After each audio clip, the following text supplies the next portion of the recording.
Hello, listeners, and welcome to another big edition of the 2 Units podcast. Some terrific racing coming up this weekend. All-age stakes day, day 3 of the championships. Mornington Cup, a little bit of Mornington action here in Victoria. The hamster wheel gets put to the test. Nitschke Stakes day at Morphettville, and the Quokka over in the west as well. Plenty to unpack, Sultsy, as I welcome you, my great mate. They do say day 2's better than day 3 of a festival. Just in case you if you don't go too hard on night 1, you sort of peak day 2, then you're a little bit hungover. Things fall a little bit flat on day 3. I think that's the case for the championships, but I am looking forward to the all age. It's a ripper. Yeah, the all age It's a ripper. I loved the Queen Elizabeth last week, but it's probably in terms of stacked Group 1 depth, probably the race of the carnival, really. And there's we'll get into it in more depth, but there's a few in there that are underperforming a little bit too. It's a real test as to where they're at. Yeah, I'm a bit nervous about Angel Capital. We'll get to the board in a minute, mate. But it's great to be here and just focus on some racing for a little while, because it's obviously been a big week, mate. So I just need to ask you, and on behalf of the unit army as well, just ask you, how are you going? Yeah, it's been a crap week, to be honest. Like, I see myself as a pretty resolute person, but I think everyone's got their threshold, and it's probably reaching mine at the moment. But the beauty is I got this to look forward to, and as you said, like the unit army, my goodness, the people that have slid into the DMs for the good reasons, not the bad ones that you may have seen, have been outstanding. It is what it is, and we push on, and I'm looking forward to going out and actually umpiring a game of football on Saturday. Doing what you do best. And this is what we do best. We talk about racing. We've been doing this for 5 years, in case you didn't know. This is episode 236, and we soldier on and we love it. Yeah, absolutely, mate. Let's put that to bed and let's have some fun and chat some racing. This fresh, delicious, tasty, meaty, turkey-filled, cold-cut combo. I eat 3 every day to help keep me strong. The Sultan supper. It's a supper put on for you, and you bring everyone that deserves a seat for great performances. What do we got this week, Sults? We're bringing ourselves, and we're bringing some self-promotion and some cross-promotion with Dare to Dream. Yes. We've got our Pride of Dubai filly, out of Racy Rosie. I heard she's flying. She's very precocious. Precocious, good. So daretodream.com.au, there's still a couple shares available. There's been a lot of interest in her, but still a few available if you want to get involved and race with the units. And in fact, it's if you want to race with salts and footy. Have you seen this? Have you heard about this? You go to daretodream.com.au, you click on the 2 Units tab, and they've put my name before. It's usually footy and salts. It rolls off the tongue, but I don't mind this. Salts and footy. I'm the new top dog of the 2 Units. The salt continues to be rubbed into the wounds this week. Salts. I think out of all the things that happened, that could be the worst. Is that right? Salts ahead of me. That has never been the case. You're my 2IC now, mate. It's always been footy and salts, and I've always lent on the fact that it's alphabetical. It's alphabetical, but okay. No, maybe that's just come the way and race a horse with salts and footy. So Dare to Dream to the supper this week. Absolutely. Hey, what about our board, the Jet and Forget board? There's been a little bit of commentary you mentioned at the top as well around the likes of Angel Capital, who we've had in the Forget column, and looks pretty well placed this week. Salt's nervous. You've got to get gutsy in this game, though. Agreed. You've got to get gutsy. He's still yet to win a Group 1. He hasn't won since he won first up in that 3-year-old race, beating, I don't know, horses that aren't that good. It was the Mackenzie, wasn't it? At Moonee Valley. Going back to, he hasn't won a race for Chris Waller yet. Yep. Now Barrier 4, James McDonald. Yep. He looks like he wants 14, but he also gets keen. So let's just see if he can win his way off the Forget column. We've got a couple right, because the line's gone through Steffi Magnetica, who's retired, and hot off the press this morning, Nepotism has been retired. So we knew he wasn't going to come up, and he didn't. Yep. And in terms of the Jet side of things, we obviously had Sir Delius. My goodness. What a superstar he is. I know. And it was like watching, I don't know, it's like watching my ex beat my new missus in a race, basically. It's what it was. Because you were sleeping in his box in the spring. So firmly in You love Autumn Glow. I've been completely, stitched up. I tried to tell you she's a poor man, she's an alibi. I made a big case though for Sir Delius top 2. like it still doesn't make me feel any better. Like in terms of backing him top 2. Well, we said it's in the. We spoke about this, mate. the We sleep- said the 1x10. It's in the unit army constitution. It is in the You constitution. cannot back to place without having a little something on to win, and the top same 2 applies top 2. Just top 2, yeah. Okay. doesn't, I mate. have to. So- I have to concede on Yeah. that. So that's a bit disappointing. But he is a complete nutter star. Well, he soaked up that fast tempo and he spat it out, didn't he? He completely ate it. So Now, I've seen a bit of commentary about him. You know, he should have been able to race in the Melbourne Cup or whatnot. But, you know, if something showed up on the scan, we had to save the Melbourne Cup. They've done the right thing. Yep. He didn't race. He didn't come back to New South Wales and race after the Melbourne Cup. They spelled him for nearly 200 days. And to say, you know, he raced well before the Melbourne Cup. Well, the horses that died in the Melbourne Cup also raced before the Melbourne Cup as well. Yep. So I think they did the right thing there. And who knows, for the long term, he's just run a massive peak. It was only, I think, start Do you think 13 or something. Do you think he would be better over further, or do you think 2000's his range? The way he won there, 2,400 metres looks a sweet spot. Because, you know, if you're running fast time, you can't always rely on Fast a brutal run. tempo 2000. Yeah. He does it all tempos, though. He He does do it all tempos. But, you know, for him to run a big peak fast race 2000, that sort of says to me that 24 is going to be a sweet spot. But where are the 2,400 metre weight for age I know, races? and it's still He's a got la- one, basically. It's the Tancred. Yeah, and he's he'll be very differently positioned this year, given he was Melbourne Cup favourite, but now being Group 1 weight for age winner only once since then. Like his rate from a ratings perspective, how's that going to look in terms of the weights when the Cup comes around as well? Yeah, he'd be pretty highly weighted in the Caulfield Cup, but so would Aliana. She'd get the kilo and a half off him. That distance range allows. Yep. But yeah, the Cox Plate looks his race in the spring, so looking forward to that, mate. But Jed will forget it is D-Day for Angel Capital, and I'm a little bit nervous. That goal regulation says a word! So you will listen to every damn word I have to say! I seen those finger paintings you bring home and they suck! I'm calm! It's Pack Your Nags time. This is where we just get a few things off our chest, Saltsy. I'm laughing at your first edition on the run sheet here. Well, I've seen an ad on TV recently. It's Mark Taylor. And everyone, like, he's synonymous with Fujitsu. Like, the whole brand of Fujitsu is recognisable by the fact that they employed a guy to advertise it that can't actually pronounce it. And it's outstanding. I love the fact that it became such a big thing that they've never actually told him to pronounce it properly. It's brilliant. He just mumbles it. It's outstanding. And it's great brand awareness. They took it away from him at one point because they ended up getting someone in to say, "Hey, Mark, how's your Fujitsu?" And he'd yell out, "Pretty cool." Well, I'm not happy because they've been bought out or changed their name or however it's come, but they're now called General. And now he's doing an ad saying, you might know this as Fujitsu, but now it's General. I haven't seen this. After this batch of ads, he's not going to be referring to the past. It's only going to be General. And I think for the Australian public, for Mark Taylor to not be on TV pronouncing Fujitsu, Yep. I think that's pretty sad, mate. And that just has to pack its nags. I think it's a bit disappointing. Fair call. I've got one for you. Pajamas in public.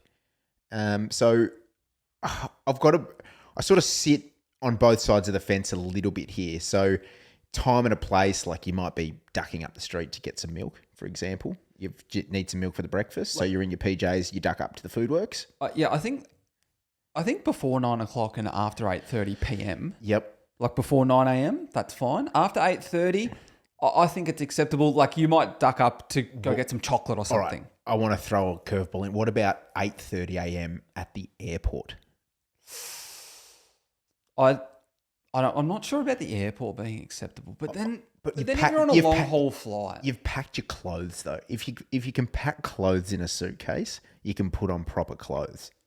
and take your PJs in your carry-on. Yeah, like if it's long haul. But I mean, if you're in the T4 Jetstar terminal, I don't think you need your PJs on.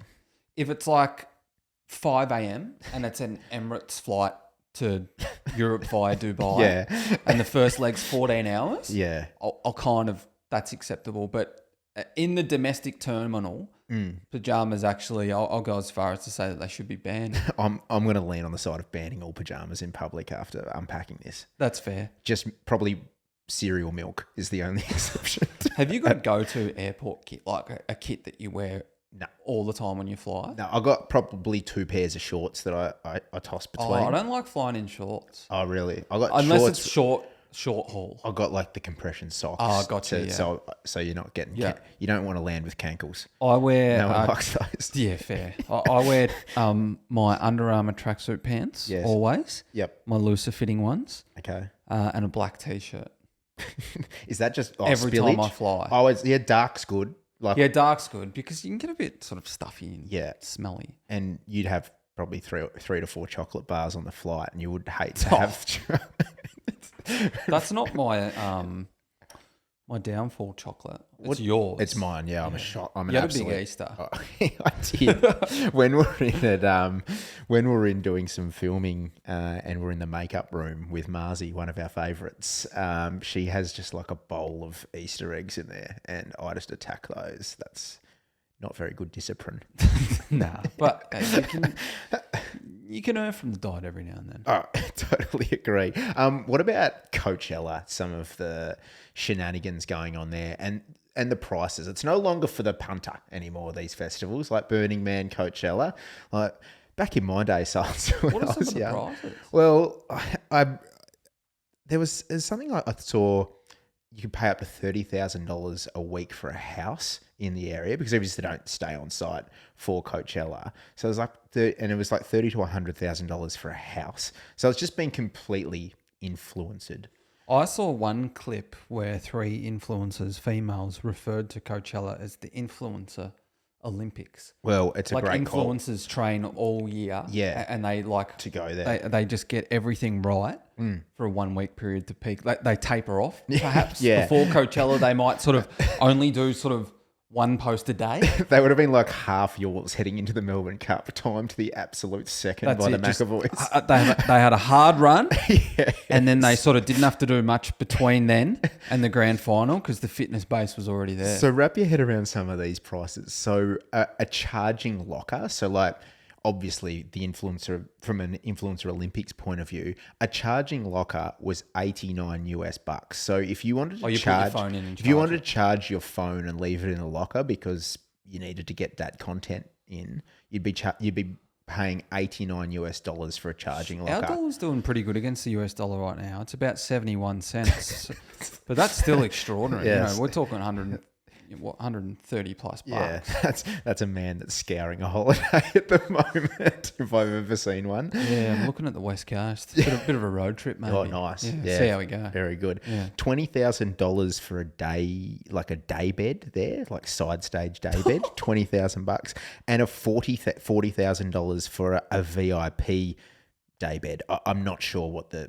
difference is between those two, but if you've got $40,000 to spend on like a day bed, they're sort of set up like those day beds that you'd sort of see at a Bali beach club. Yeah, gotcha. But that is just That's outrageous. where my mindset is, right? If I just had, billions of dollars and 40,000 US to me, it was like $10. Yeah.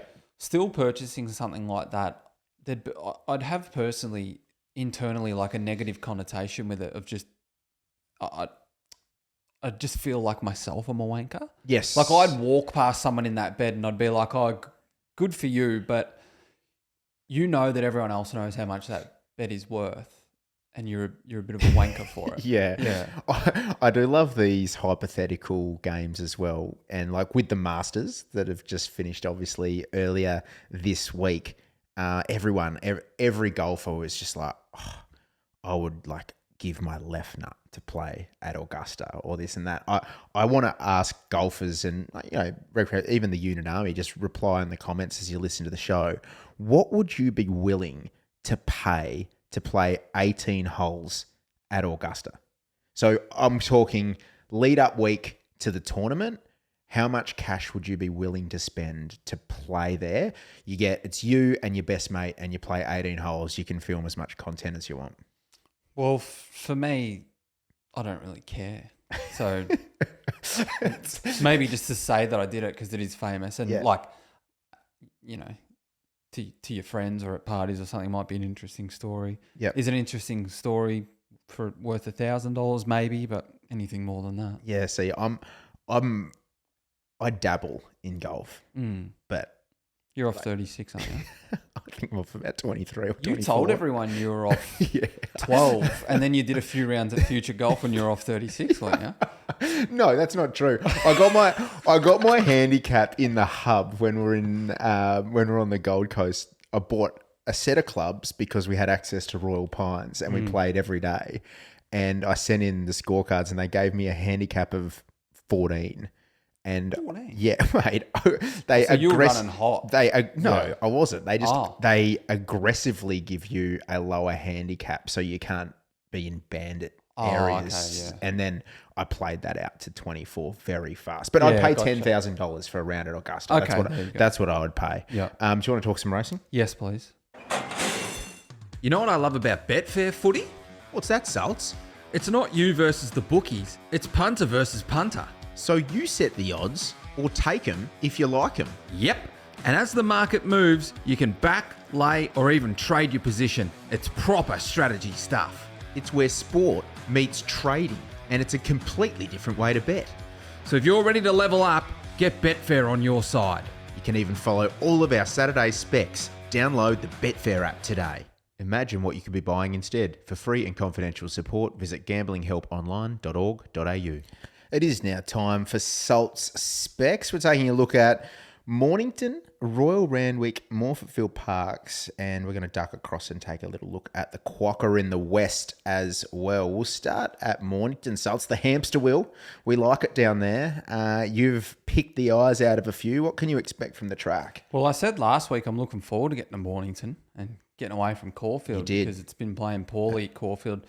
Last week the Ranger and the meet didn't help, but 3 out of 4 now. It hasn't been flash. So we go to Mornington where the rail is true. It's a soft 5 as we record Thursday afternoon. 25 and sunny in Melbourne today. There might be a few showers later, but sort of the scattered showers leading up to race day, they're not enough to move the needle. 0 mil race day, light winds, which is important. It can get very windy down there, and we've had past meetings at Mornington where the northerly nearly blew William Pike off a couple of horses. So we don't have to worry about that this week. Yes. And the track's been raced sparingly. So the only recent meeting was rail 8 metres. So naturally you think, okay, they've had one meeting recently. They drop it back to the true for their cup day. Lanes 1 to 8 are going to be the place to be. It's a track where naturally you want to be closer to the speed, but I'm not expecting to walk away from this meeting going like, geez, that was a hot on-pace track where you needed to be on pace. I think tempo is going to dictate where you can win from. Race number 2 at Mornington. It's the 200 plus podcast, Benchmark 74. Our mates over there at 200 plus, Butsy and the boys. Bit of cross collaboration there, Sults. We've done some work with Clubby Sports. Clubby Sports, I think. Yeah, exactly right. Not enough that I remembered their name. Shout out. I've been on 200 plus a couple of times. Outstanding. Giving some Tassie racing tips. This here, you have got a little 2-bet play here. There's a nice lightly race sort of operator resuming for the Freedmans called Street Artist, who looks a pretty good winning hope. Yeah, I've had a couple of bets on this guy because he went up 380 and I thought, grouse, got to take that. Then he flucked into 320 and I thought, all right, well, we've set him off here. And then they went him out to 4 plus. He's more like a $2.80 chance. His 2 jump outs have been outstanding. He's lightly raced. The last time we saw him at Mornington, he just completely belted him, ran the hands off the clock, 1-for-1 home track. He had 2 runs subsequent to that. He beat Tana Lele in a good form race at $1.35 at Bendigo. And then he went 4 weeks into a good 3-year-old race behind Peloton at Flemington, and he ran the fastest closing splits of the entire day. We haven't seen him since then. So last time we've seen him, he's been runner-up to Peloton, who's a good horse. What price Peloton in this race? And been home fastest close of the day. He's had 2 jump outs since. He's only had 5 starts. I hate Peloton. Yeah, he's a dickhead. Yeah, But, you know, no, it's a good point you yeah, make. You're so, right. like- He's very short in a race like this. His price is staggering. The market will come for him late. And the other one that I'm going to back that's at a huge price is First Up and 2 for 2 on her home track. I speak of Always Enough. Yep. Now, she's drawn an awful barrier, but her recent trial, it was outstanding when she almost to the eye outworked Sepples. I thought it was a lovely piece of work and outworked Sunsetting so clearly. Sunsetting's in the market here, that 4-year-old mare, and she's got a bit of ability too. And I thought that what's the horse I'm talking about? Always Enough made Sunsetting look average. Yep. In that jump out. So she's going to need some luck, but $30+. There's no way she starts that price. Yep, that's a couple of bets there. And just on Street Artists as well. Stackhouse in the saddle, riding at 23.4% at the moment for the Freedman, striking well above his usual strike rate there with that camp. So it goes well with them, Saltsy. I tell you what, he was lucky last week that McWoody was good. Oh my goodness. McGoody, they call him. I was at about the 800. I was McFlaccid. there was a severe lack of limp And then at he around just that. absolutely gave him a flogging. Yeah, he's a good horse, McWoody. He might just need to iron out his start. I know. I was thinking, like, geez, I want to follow this guy to a chairman's 2,000 metres, but Yeah. he's just got no gate speed. I know. And once you get to that level, you can't have chinks in your armour at the start of the race because you get... Look at Angel Capital. Yeah, you get found out Exactly. pretty quickly. So, good point. What about race 3? This is a benchmark 70 over 1,200 metres. What are we doing here, mate? Actuality is the best bet in the country on the weekend. I'm staggered of her price. I think this could be fine cotton. This might be Autumn Glow dressed as Actuality. Just Could getting be. confidence boosters. Got the right colours on there. Who knows? And Query at 2,000 as well. So she drops back from a benchmark 78 against the boys to a fillies and mares benchmark 70. She's a Saturday horse. Her last 4 runs have been on a Saturday. One of those on a good track was a benchmark 80 against the boys. Like she's just been racing in way better races. And she's a Saturday horse up against, with due respect, midweekers. Like below her, there's no horse here that has been racing in the strength of races that she has. So is wet to dry an issue with this sort of setup? wet to dry is an enormous positive for her. Enormous. So she goes, she's 3 weeks between runs, which is great for wet to dry. Yep. And But it was she's- that day at Flemington. She's not a wet tracker. Yep. And for a mare that's not a wet tracker, she went $12 in a 650 last start in a much deeper race. So the market says she was ready. The jump out says she was ready. Now she goes to 12. Last time she won a race was second up. She beat Fishin, who's gone and won deeper races at Flemington. Like the form around her is outstanding. Wet to dry. Barrier 2. She's got some tactical versatility. I am just completely staggered. Yep. That you can shop around $3.60 for her. Yeah, well, she's 370 at the moment. Some corporates right. Actuality. So I'd guess her Betfair starting price. Yep. And, you know, we're factoring commission into that as well. I'd guess her Betfair starting price is about $2.40. Yep, I think she'll get belted. that's huge. Yeah, and so that's talking with the corpse close to even money. Wow. Like the money will come for her, and I expect her to a salute for punters. That sounds potential sort of best bet areas if we're talking purely price sensitivity here. Yeah, well, you know, I know it's been a big week for you, mate, but if you paid attention, I did say off the top, this is the best bet this weekend. So she is the best bet, yeah. I missed that. Best bet in Australia. Well, I didn't know if it was the world. I just, Yeah, okay. I had to clarify. Race 6. This is a benchmark 84 over the mile. Interesting runner here, Saltsy. Tong? Tong. Yeah, Tong, yeah. Yeah, okay. Light and Tongy, they call him around the stables. They're jet chippies. Oh, yeah, they're good. They're very moist. Like they've got an element of moisture to them and also crispness. Never really thought too critically about them, but they do. Yeah, they're almost wet. They're a good chip. They're a damp chip. They are. We've got Wonder Boy here who carries 2.5 kilos more than last start when beaten by a flying Captain Fury in a benchmark 88. And prior to that, he'd basically only been going around in group and listed races. So, like, he's a class horse, and he was home hard relative to the program last start, but he doesn't recently have a great deal of tactical speed. And even though he's been home hard 1,400 metres, there's still got to be some sort of question mark on him at the mile as well. And a horse that I think will run the mile is Tong. Is there a question on Wonder Boy's ability to put away a race as well? He has been a horse, particularly in his 3-year-old campaign, as a galloper that is consistently started in the market and hasn't produced. Like, he's failed to put away races. The last time he won a race was the last time he got put into a race. So they sort of need to, but you know, for a horse that's a query end of this trip, how much do you want to use him up late? And that race was the Bendigo Guineas. He sat outside the leader and you couldn't make any ground that day either. So he had some. So he's 2 from 16. He's 2 from 16. Yeah. Which isn't dreadful. No. But it's... Well, have a look at my boy Tong. He took a while to break through, but then he won 4 in a row. And what he's done this prep is he proved that his synthetic ratings weren't a fluke. I have a great asterisk. I don't trust at all a synthetic rating going to turf. Yeah. And it's proven long term that you can't trust them. But now you can trust that what he was running last preparation, the numbers that he was running were no fluke, because he's come out and he's mimicked them and matched them on turf. He ran the fastest close of the day at Wangaratta first up in limited room. It was a good win, and he went around favourite off the back of some jump outs that weren't actually that flash.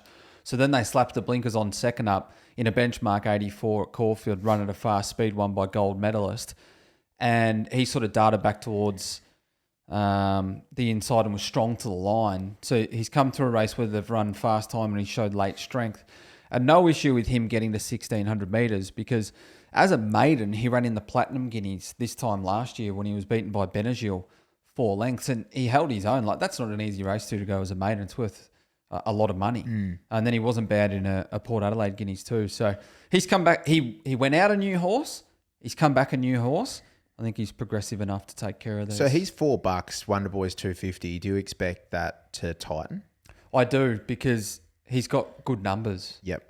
He's got good numbers. Yep. And that's really what they're betting off late. Like, relative to the weights they're carrying today, Wonder Boy's got 61.5. Tong's got 55. So, you know, just their rating to last start, he's off about a 94.5 Tong, and Wonder Boy is off a 92.5. So you're looking at a length difference between their last start. But then prior to that, Wonder Boy was running 2 lengths off what he ran last start, whereas Tong was running ratings superior to what Wonder Boy had. So I think the market will gravitate to that. Okay. Cop that. A little bit of ratings inception from the Salts. Mornington Guineas is the 7th on the program. Satirically is the favourite in this at 320. Pavlich at 7. Burlemont 750. Misrevealing 9s. Double figures to the rest. You're siding with Mick Kent's runner here at his 4th career start in Burlemont. He looks ready to win. Yeah. He was a month between runs, staying at 1,400 metres at Flemington last start after 2 back, savaging the line at Pakenham in that final worth good money. Yep. That was one by Plunger. That's it. Yep. And he was back and wide at Flemington on a fast tempo. And he had no cover. He had to make an early move. And in the race, he was still one of the strongest late. Like, if that's not a run that says a horse is going to get a mile, what is? Like, I think a mile is going to be the bottom of his distance range as he gets older.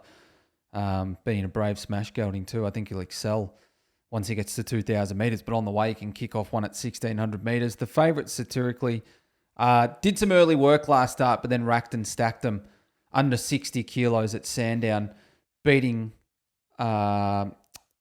the horses that were in behind him quite comfortably. But, you know, he's going to have to do a bit of work now from barrier 14 to roll across. I think there's some potential he's going to be vulnerable a bit late, and Burlemont's going to be the one swooping on him. 750. Don't think it's just flying by me either, these little level ups in progeny that you just scattering into the show each week now. You brave smash gelding. I'm liking these little... You had the cross progeny explosiveness the other week, which you nailed as well, and powerhouse. To be honest, I actually stuffed that up.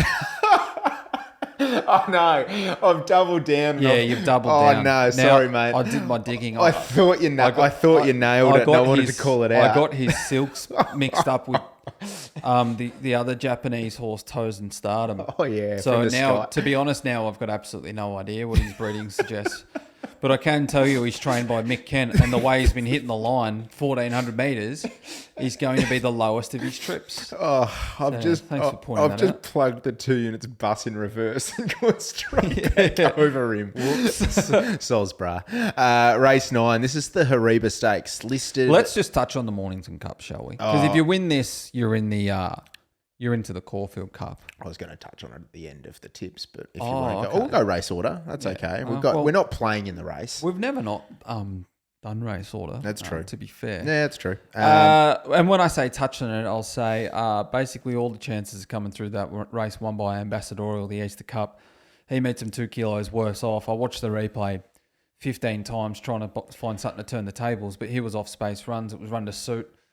There's a lot of horses here that are untried at 24. So like a lot of horses in the market, like I reckon Immediacy's better at 2,000. Ambassadorial, question mark 24, hasn't been there. See What I See hasn't been there. Wymark went to 22 on the Gold Coast, didn't run it out, but he was strong last start. Pounding hasn't been there. Kings Valley's been there once and failed. Suntora better at 2,000. Like there's a lot of ambiguity around this race. The one I'm including in my multiples is Braden Star because he was 32 back to 2,000 last start. And he's won over 24 in the past. He's won a Herbert Power. I think if you leave him at a big price out of your multiples and your quaddies, you're doing yourself a disservice. I'll probably Big have price. something small on him. 60s. Yeah, but I don't like the race, to be honest. Yeah, it's it looks quite even, Saltsy. I take your point for sure. Let's get to race 9. It's the Hariba Stakes. It is a listed race. You've got couple of key scratchings here. Punch Lane, Oak Hill, Rude Royale come out. You've got Lafraca as your $4.50 favourite. Midwest only knows one way, and that is going ballistic up front from the wide draw. So you'd expect there'll be a little bit of speed in this one. Where have you landed? I like Recon. Touching on the favourite Lafraca, I think he's a good horse, and he did win an 84 at Moonee Valley on a good track. But he's just a couple of lengths better once he gets his toe into the ground. Like first up at Rose Hill in the Morris McCartan, yeah, it was a pretty good race. It was a better race than this, but he was slow away, and I thought he was just only like fair to the line. But then he gets dragged back from a wide draw last start in the Star Kingdom, and he rips home and he's an eye catcher. So his first up run fair, and then his second up run much better. His first up runs on a good track. His second up runs on a soft 6. So I reckon back to a dry track. By this stage of the day, we're probably on a good 3. This is late in the afternoon. There's no rain around. So I just query whether he's at his absolute best on a dry track. And I think even the stable say as such as well, they think that he's their best wet tracker and he goes better on wet tracks. I liked the return of Recon. Yep. He's only had one run on the home track. He's 1 for 1 and he led all the way there and was quite good, but he continued to progress through the grades. Geez, I thought his first up run at Flemington on a soft track was quite good in the Bob Hoisted. He was 6 in a 480 and I thought his jump out was only okay leading into that. That was 1,000 metres. His close was amongst the fastest of the day. He had to dart back to the inside. It wasn't the place to be. Corniche won on the outside fence. He darted back to the inside, was strong through the line. Last time we saw him prior to that first up run, he was home in the fastest closing splits of the entire day at Flemington. Like this guy's got a big turn of hoof.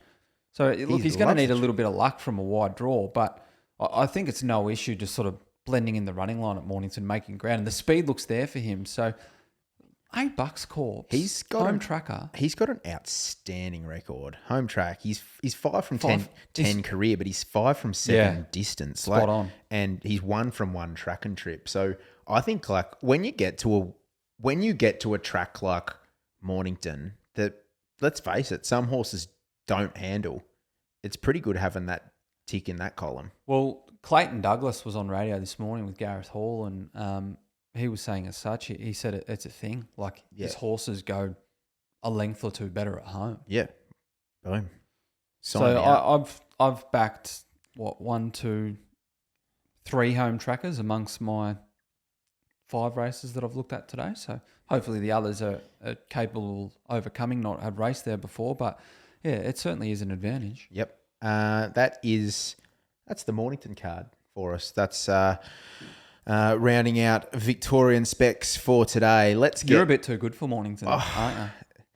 Yeah, look, I've done Randwick. Yeah. Saltsy, and You've had a bit on your plate. Hey, coach, let me in. Yeah, come off the bench, mate. Because boy, have I picked the eyes out of a few in Sydney. Well, what is the track doing for day 3 of the championships, aka All Age Stakes Day? Well, it's currently low soft range, but very nice weather. Like 0 to 3 mil predicted tomorrow. I've heard some people say, the rain around my horse wants to get its foot into the ground. Well, it's not.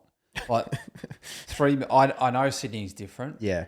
And like 3 mils can turn into more, but let's just say the 0 to 3 mils hits. That it literally it does absolutely nothing. Yeah. It couldn't do less.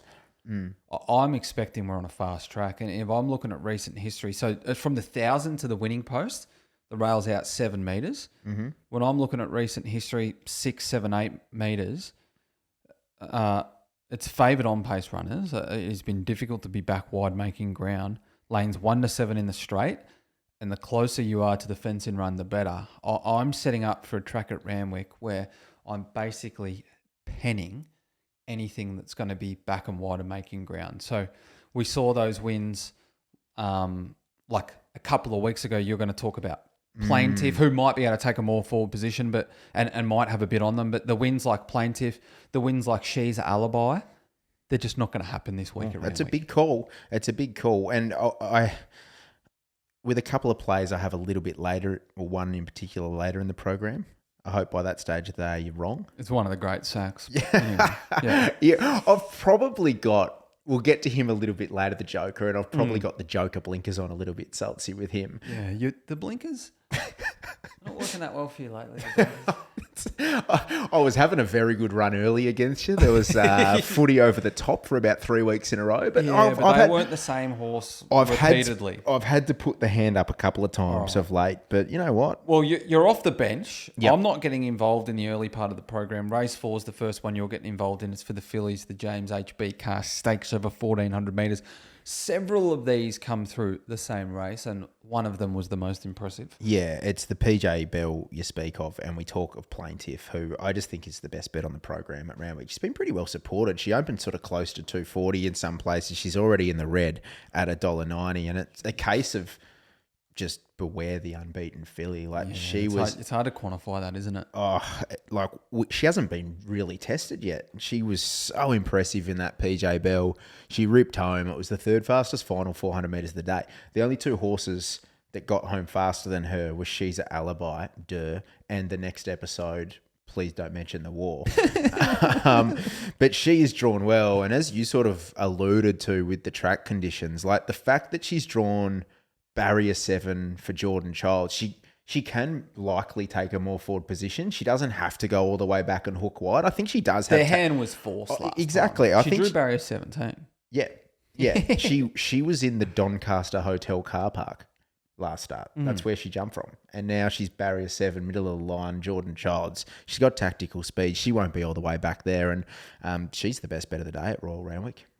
Hello. Yeah. I thought it too. I looked into the race. I kept trying to find something to beat her because I thought, Bella's aim was pretty good in that race. She was wide, no cover. Tomato Tosi gets 2 kilos off her. She was wide, but also did have cover. She's going to be better suited at 1,400 metres as well. But then, Plaintiff's gone off $5. Tomato Tosi's $81. Bella's aim was $41. Bird Whistle, who was wide and stuck on, only beat 1.8, was $200. Yeah. Horseshoe Hill was the closest to her in the market at $7, and she was back towards the inside, which was like the absolute place not to be, but she can sort of be slow away. So I looked at the race. I tried to get you beaten, but I couldn't. But then because I tried so hard to get it beaten, I don't want to take a $2.40 and then now $1.90. But I can see she should be favoured. It's a tough balance, isn't it? When you go through and you're like, she's my starting point. Where do I end up? I want to get her beaten. And then do you reside and land on her saying, well, now I have to bet her? Or do you just shoulder arms and go, not for me? It happens a bit when I do races like for .com and you preview them in the day before and you get your tips in and then and you've spent your whole time researching and making a case against the horse about why it can't win and why it won't win, and then the next morning, you know, the two that you thought could beat it come out, and then you look at the race, you're like, well, I've just made such a strong case about why I don't think this horse can win, and now all of a sudden it lands on top by default. Like, you almost don't want to bet. Mm-hmm. Yep. Let's get to race 5. This is the Frank Packer Plate. The Canaan Plate, they call this. I backed him at $51 on a Monday morning, and he won this at like $2, and he ended up jumping like $2 something. Yeah. It was just That's outstanding. That's absurd. And then they had a huge offer for him, and they rejected it, and he was just. I remember he nobody. was. Yeah, I think his name was Canaan. Yeah, like, he was. Yeah, like dark blue silks. Yeah. White, I remember he was like, back in the days of like the original Get On show with the Last Man Standing. I remember like BZ had everything on him to win at the next start after that race. Okay, then the kitty was like completely enormous, Okay. and he went like a bastard. Yeah. But I think that's like, there's no further proof needed than always sell. Always sell. I mean, I've never been in the position, but always sell. Always sell. This is for the 3-year-olds. It's a Group 3, 2,000 metres. The one I'm buttering up on, who I was with last start at a massive price, and I thought he worked home really well considering, was Pictor. That was in the Carbine Club over 1,600. He got warm late. He now steps up to 2,000 metres, and he's got the right platform to be getting the trip. So he worked home reasonably well. He's now drawn barrier 1 for Tim Clark, and he's another that doesn't necessarily have to go all the way back like we've seen in a couple of his runs, like at the midweeks when he was drawn out 2 back. So I thought around $15, Pictor, Tim Clark on board, can settle close from that inside draw, or settle closer and gets a really soft run. I thought I could play Pictor each way, stepping to 2,000 for the first time. Yeah, nice, mate. You know how there's sometimes instances, and I don't do this, so I'm allowed to put my hand up and admit to this, where someone's talking like you were just then, and the other person is thinking the whole time about what they're going to say next. I was doing that then. So I assume you made a great case for Pictor. Yes, but I am guilty of doing that occasionally. Everyone is. Yeah. The other key lead in the Matthias one, you know, he had the SP on Olympian who was back wrong part of the track too. I spoke about that. That's the key lead. And yeah, I should just talk about what I was thinking about, and I need to just reverse here and go back to. I actually didn't speak about that. I was just bugging you out. It's good from you. Yeah, not bad stuff. Still got your sense of humour. Yeah, mate. Never die. I was thinking about Meghan Markle. Yes. In Suits? And in Pack Your Nags, I've never seen Suits. I've never seen her act other than her like home, lifestyle show. The cooking? Because she's probably acting there as well. Yeah. But with love, Meghan. But in Pack Your Nags, I need to send packing. I'm going back to Pack Your Nags. Oh, okay, sure. People that just give her like hate and abuse online, like you don't even know her. You know what I mean? Yeah. Like she's a wife and she's got kids. She's probably just doing her best. She's actually a magnificent cook. Yeah. Quite artsy. Her cooking's outstanding. I don't know what she's actually done to be hated. I don't follow like the royal family or anything like that. Oh, I don't think anyone has to really do anything. I think it's just a case of tall poppy. Yeah. It's actually quite relevant. It is. Yeah, but yeah, I was thinking about that. Do you want to have a quick look at the type? If you were to profile a person, I could show you some DMs and they would sit very similarly in that profile. I'm well aware, mate. Yeah. It's like like thousands of lookalikes. But yeah, I feel like she's a bit harshly dealt by it. I've seen some stuff here. She's going on MasterChef and everyone's saying, "Oh, great job. Way to ruin the show." I'm going to watch MasterChef for the first time. Good on you. In about 5 years. Yeah, Team Meghan. I like Meghan. No, I like think she's her as well. right. And I liked Suits. And she might be half fake, but she's actually pretty damn talented. She got to the top of the acting pole, or almost the top. And her cooking is magnificent. And I freely admit I've seen every single episode of With Love, Meghan. Yeah, it's good on you. Yeah. And do you know what's good about Suits too is when the pilot runs for Suits and first season, and you should watch it, Sults, because it's a good series. Okay. You can is see she like a main character? Yeah. She's one of the main characters. Yeah, She's not ancillary. No. Her character develops and becomes a bigger part of the plot as Gotcha, the show yeah. goes. But one thing you notice about some television shows is the budget for wardrobe. So when Suits starts, it's like tarot cash. Like, it's called Suits, but like Harvey Specter and stuff, they're like, the suits and like all the wardrobe, it's absolutely pox. Yeah. But by like season 2 and 3, when it's at heightened, they've got budget behind it and it's like Armani and it's the real deal. So the fact that it did start there and it went to here, but then by the time it gets to like 6 or 7, I haven't even finished the actual series because it's just... It's trying to squeeze the lemon too much. But you need to watch it, so All right. Speaking of wardrobe budgets, have you seen the TV series The Gentleman? Terrific. So good. And they obviously had a wardrobe budget there because the lead in that, Theo James, his wardrobe in that series is just outstanding to the point where I was like looking up to buy a few of the suits and they're out of my price range. But if you got his wardrobe, you could afford a $40,000 chair at Coachella.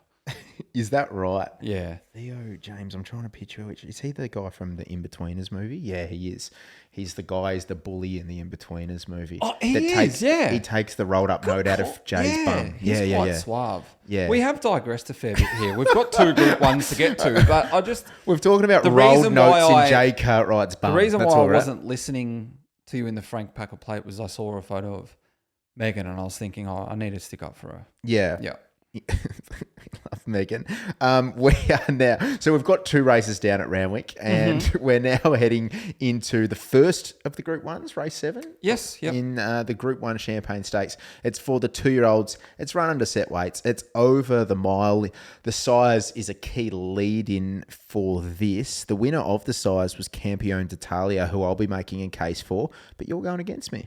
Yeah, I was a huge fan of Fireball, but my fandom is wavering a little bit. But I think the horse is quite good.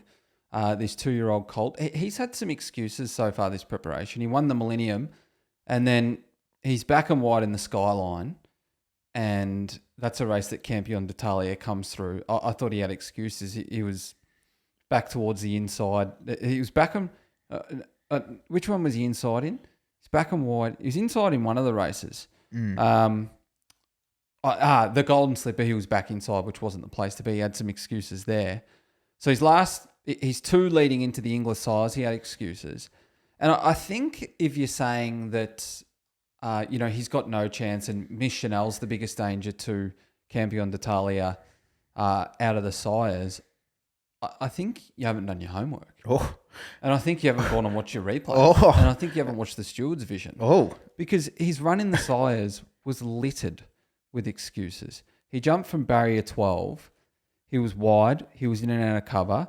He copped a bump at the 8, where he then got flushed out 4 wide. Then he lost some ground. He was the widest of them all on the bend, giving Miss Chanel his back. And then he got another bump. And I thought to be beaten 1.5 lengths was quite a bloody good effort. Miss Chanel come off his back, but he had a tougher run. Campione d'Italia got the most beautiful ride from James McDonald. And I do concede he should be favourite. He looks like the one that's going to be suited getting to 16. And he's quite progressive. He keeps improving his rating every time he races. He might come out and be too good for him. He's got barrier 4 for McDonald again. But, the way I see this track playing, barrier 2, Fireball, he actually hunts up to 1,600 metres. He's got the tactical speed. He's just had barriers against him his last few. Now he can use a low barrier. Last time he drew a low barrier, he won a race. So I think he just gets the right run in behind the lead from barrier 2. And I can't get him as big a price as Campione d'Italia, given the excuses he had last start. I'm just playing this as I'm not trying to overthink it. I just think Campione d'Italia, after what he produced in the size, just says to me that he's the best horse and he's going to be better again at 1,600 metres. I think there'll be a lot of people in the camp of perhaps Miss Chanel, because she was probably a touch stronger, wasn't she, at the end of 1,400 metres? But I don't think that necessarily means advantage her stepping to the mile, because it can somewhat be offset by Campione d'Italia's cushy draw. Like, he's in 4, Miss Chanel's in 12. So James McDonald's going to get a really good economical run in transit regardless. So I thought Campion d'Italia was the obvious. It was the starting point and it was my ending point for the race. So I'm with the favourite in the Group 1. Saltsy playing around with Fireball. Thinks there's perhaps still a little bit of heat under the bonnet for the big fella. What about race number 8, Saltsy? This is the Group 3 Hallmark Stakes, set weights penalties, 1,200 metres. What are we doing? We're back in Marzu. Now, he's a dirty old Marzu. He's obviously a good wet tracker. He's won this race the last 2 years, dropping back from the TJ, but the last 2 years have been on wet tracks. Are the only 2 races he's won in the last 2 years? They are, yeah. Joe Pride has a bit of a knack of doing that with horses, though, doesn't he? Yeah. Like Cold Crusher just goes and he races like shit, and then he takes him to Newcastle and he just wins. Yeah, it's a good point. This guy is coming off much better runs in the TJ than he has in previous years before winning this race, or other races that he's come through before winning this race. He is a better wet tracker, but his last 5 ratings, he has run the identical rating, and 2 of them have been on good 4s, and one of them was leading an Everest. All right, so this guy is dropping back from the best sprint of the entire autumn to a Group 3 at set weights and penalties and carrying the same race. He draws barrier 1 for Rachel King, who's been riding him well this preparation without winning. He goes forward. Where's the pressure come from? Yeah. Mal Coop draws his outside. Brave 1, first up. Ostraka can take a trail, never leads. King's Secret never leads. So that's why I want to back Marzu. I think he's got a great map. And because, although Joker's Grin, and you might touch on his work as well, his work through the line was very good. Yeah.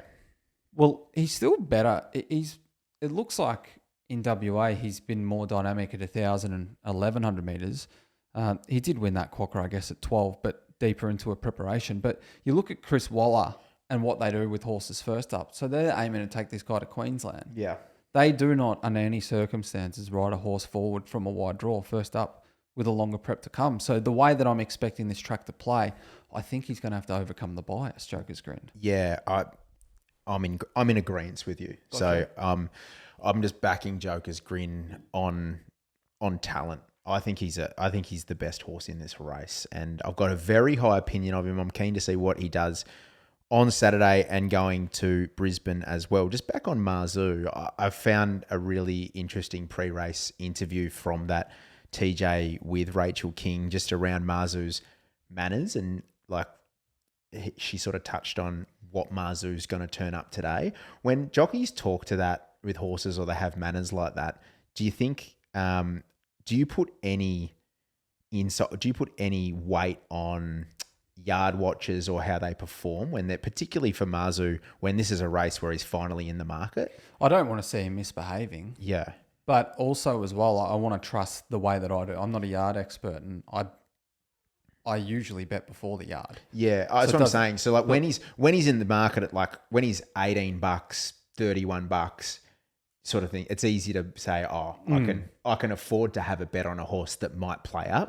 But if they've got a history and they're around $4.60, is it something that you wait to see, or are you betting now? No, I'm betting. I think $5 a good price. Okay. And to counter that, I think if he is a horse that can get a bit hot and bothered, well, it doesn't seem to affect the way he races, because I mentioned at the start his last 5 ratings are identical, and then his 2 ratings before that are only a length below them. So his last 7 runs, he's ran within a length. Like, this is him. This is him regardless. So, regarding Joker's Grin, I don't want to tell you how to tell people to wager in the race, but wait. I think, yeah. Wait. So I was going to say the exact same thing. If you think he's good enough to overcome what could be a pattern, spot on. Wait and see the pattern, and you might get $5 Betfair. Yep. And then that's a good enough price to say, okay, he can be good enough to overcome the way that this track is racing, the tactics. And I do agree with you to a point that I think he will be more tuned up when he gets to Brisbane. But his trials have been really good. So James McDonald's not going out with a thought in his head that I'm going to run a good second or third today. Like, he's going to try and win this race. But you're right. If there is a bias there, he has to overcome it. Well, I think, to be honest, I think West is worst until I'm proven otherwise. You are firmly against our WA family, Salts, our WA army. Let's get to the Group 1, race number 9. It is the all-age stakes.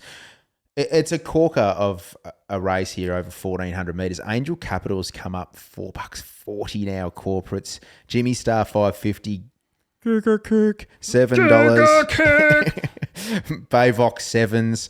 Fangirl 9. Briasa 11. Pericles 11. Lazura $18.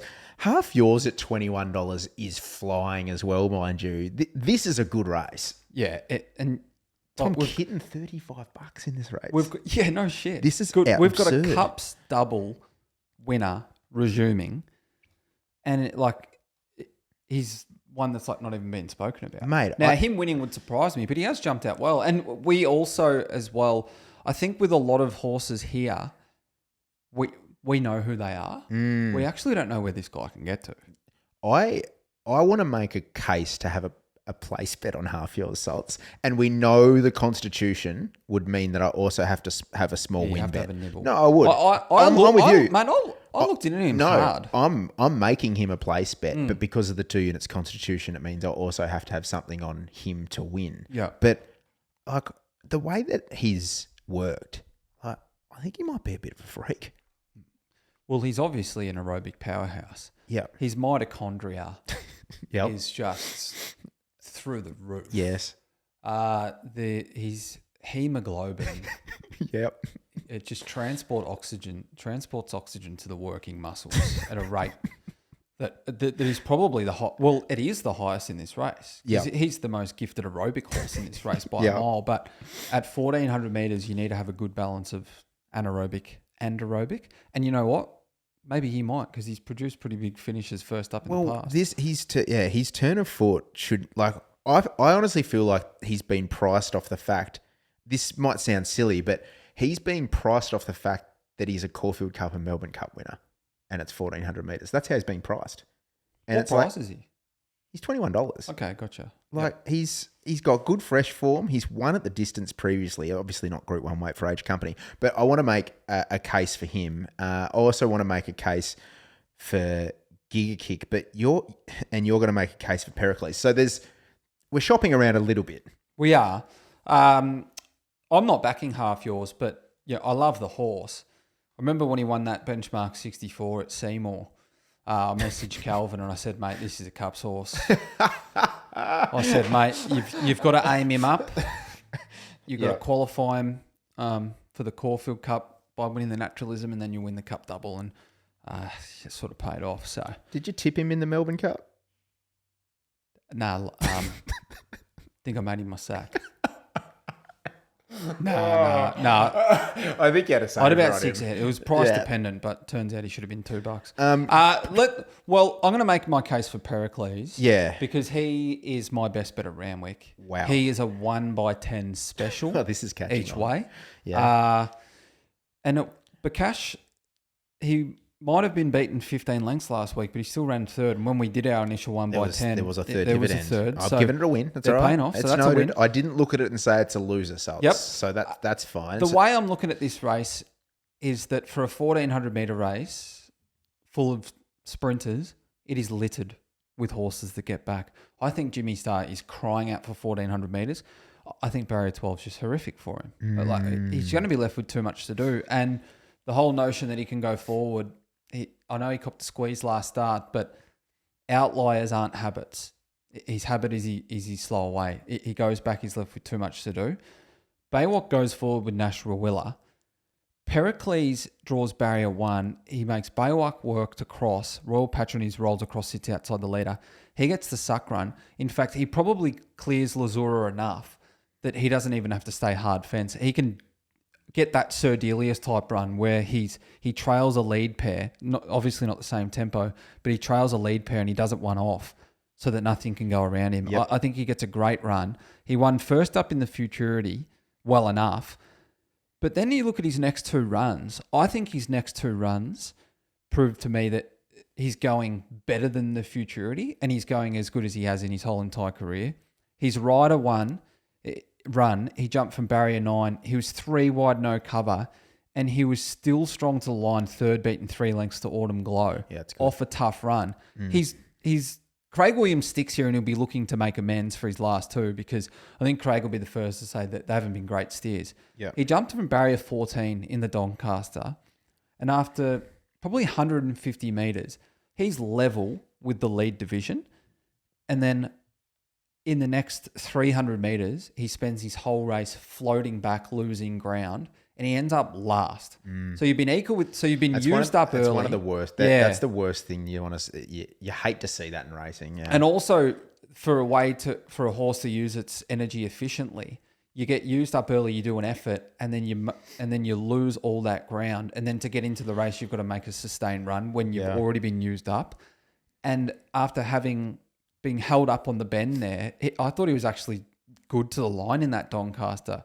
He was beaten 7.5, but Cheese Alibi's a freak, and he had excuses. I think he just profiles so well here from barrier 1. He's an each way special. I'm going to make the win a big result, because I think he's the best bet at Randwick. $12. I think he should be more like $6, and that's because Angel Capital's $4.60, $4.80. He looks like he's looking for 1,400 meters, but like, look what happened when he was in behind runners at a tempo in the Newmarket that's still going to be faster than what the tempo is today, and he rips his head off. Do you know? He just does too much wrong. Yeah, he gets James McDonald, which he'll be given and afforded every opportunity to settle and get the steer. He's got the big guy in the saddle. Can we just spare a thought for Fangirl, who's just J-Max bid on the side? She's an $11 million prize money piece on the side for James McDonald. He was like, I'll ride you when you're ready to win. But outside of that, like, piss off. Well, I think there's a bit more value in getting a Group 1 for this colt. No doubt. Yeah. But it doesn't change the fact that... No, it doesn't. Because if she was a $1.80 chance in this and was a wonder mare, he wouldn't be riding Angel Capital. And look, he goes on, and he's obviously a wonderful jockey, and he's the best jockey in the world, so it helps. But, you know, Ben Mallam's also ridden him like borderline 10 times. And he can't get the horse to settle. Yeah. And he knows him. Yeah. Like James McDonald, sure, he's seen him up there around the stables. But The irony is Ben Melham's on Fangirl. Oh, really? That's so good. So good. Swapsies. Yeah. So I'm nervous with J-Mac Barry 4. Looks like he wants it, but yeah, anything less than $10, no way. Is it just me, or is $7 a ridiculous price for Kirk? I don't know. I thought he peaked on his run last start. I thought he was reasonably strong. Like, the data suggests that he was. He was home sort of second fastest last 6.42 of the race. Obviously, Skybird was the one up the inside that had the faster closing splits, and loves those conditions. I thought he's got the right platform now for 1,400 metres. He hasn't been to the distance for some time, but he does. Wants a bit more give, maybe? Yeah, that's the only knock I've really got on him, is like being the older horse. And I think I made that case for his 1,000-metre run first up at Flemington in the Lightning, when like that was probably the bit that, you know, maybe he wants a little bit more give, but maybe he wants a little bit more ground. He is a good horse. He's a gun, mate. He went home 19 lengths inside standard in the Challenge Stakes when he stayed at 1,000 on a good track. Yeah. Well, that was stupidity how hard he hit the line. Yeah, I thought from barrier 7, and as you've mentioned, in a race that has a lot of key chances as back markers, he's going to settle a little bit closer. I think he's a good 1x3 play, Giga Kick. $7, $2.30. That's a 1x3 Group 1 special if I've ever seen one in my whole entire life. So there's a 1x3 and a 1x10. Cop that, Group 1. Who else do we need to talk about there? I think we've touched on a lot of the winning hopes, haven't we? Yeah, we have. We should. Briasa, they'll roll forward from that wide draw, but yeah, I'm not sure. I don't think 1,400 metres in this company is his pet trip. So pet trip's 12, I reckon. Yep, agreed. Let's move on to Morphettville Parks now, all brought to you by daretodream.com.au. Is Nitschke Stakes Day over there. A little bit of let's get still some stakes racing. There's still plenty of plays to be had. How's the eternal good for looking. The rail is true. It's been protected the last 3 meetings. We will be racing on a good 4 and there's no wind. What won't shock me is if they still get a couple lanes off the fence, but you want to be closer to the speed. Unless there is fast tempo, and I had to say that because of my tipping race too. You got to get the right price. Okay, race 2, 3-year-old benchmark, 62, 1,000 metres, skadoosh. Yep, probably gets back to last, but this filly How good. finds a race Yeah. where they're going to go hard. Like there is a lot of horses here. They're going to be ripping forward and carving each other up. It's another battle. Captain Harry, there's Golden Horizon. Like it's another battle. Is very fast and be surprised if something leads it. But there's going to be pressure on that horse, and she's still a bit of a head case. Skadoosh just floats back to last, has last crack. I loved the recent trials. Suggested that she's come back quite well at a price where, let's say there is a bit of an on-pace pattern. And she can overcome it and run top 3. So we back her 1/3. Okay, skadoosh there in race number 2. Let's get to race 3 on the program now. This is a benchmark 66 over 1550. Shout out to Andrew's memory. He was flying before they extended him to 22.75 last start, and he just didn't get the trip. Prior to that, he'd won 3 from 4. One of them was this track and trip where he stalked the speed and he was just far too good for them. For Caitlin Tootle, who's riding him really well. I look at Mystic Wonder, the favourite. She led slow last start, Oakbank 14. Now, Oakbank not the best track to lead, but she still walked them.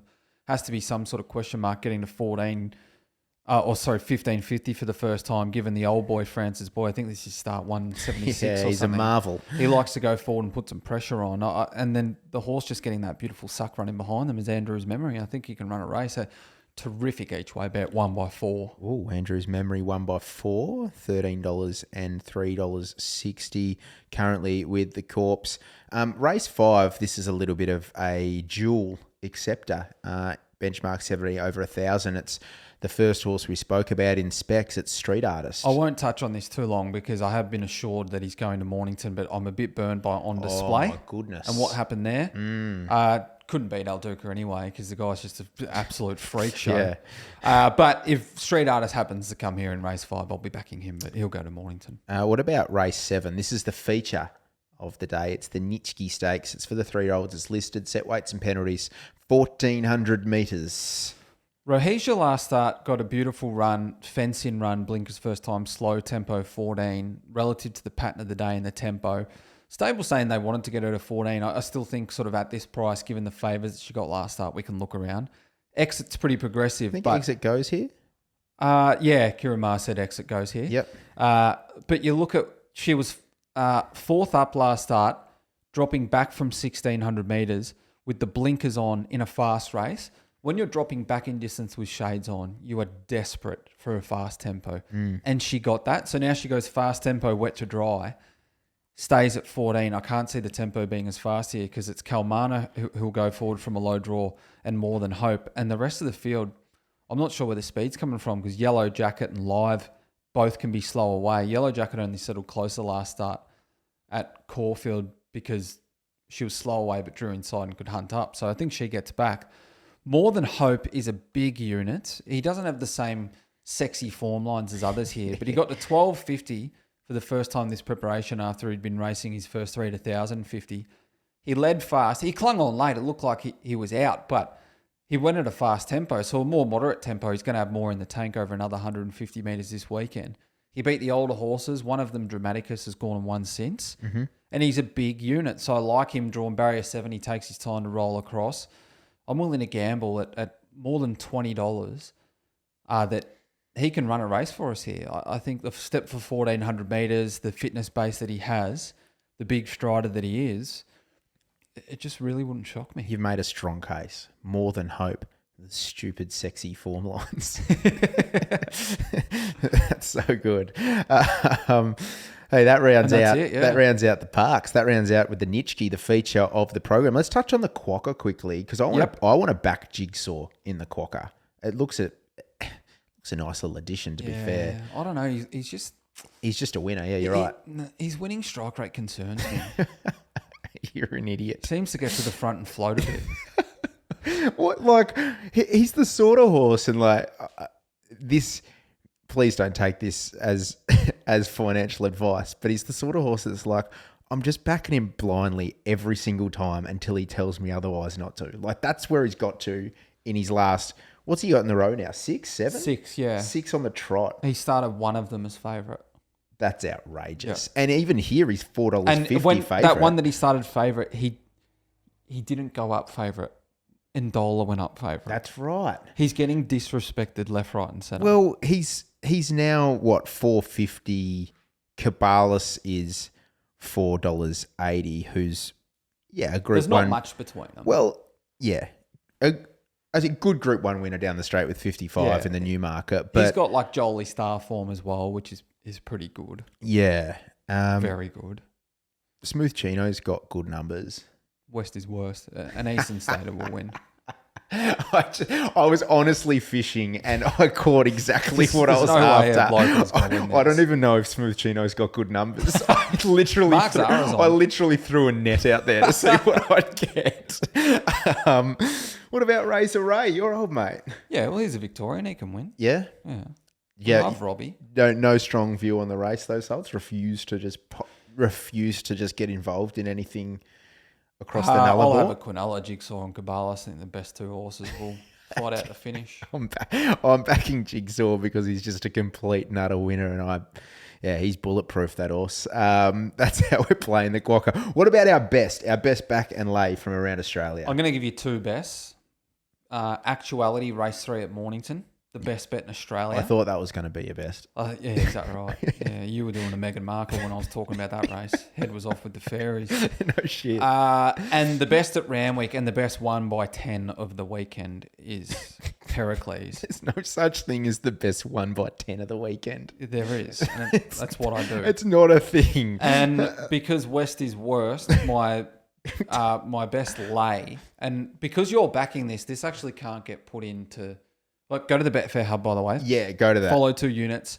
Because you're backing it, we can't also make it a lay, but I'm against you, man. I'm backing Joker's... I'm laying Joker's Grin. Yeah, they're going to call it Footlar's Grin at the end. Is that right? And I'm laying that La Fracas on a dry track as well. Yeah, cop that. And I'm laying X at wet to dry.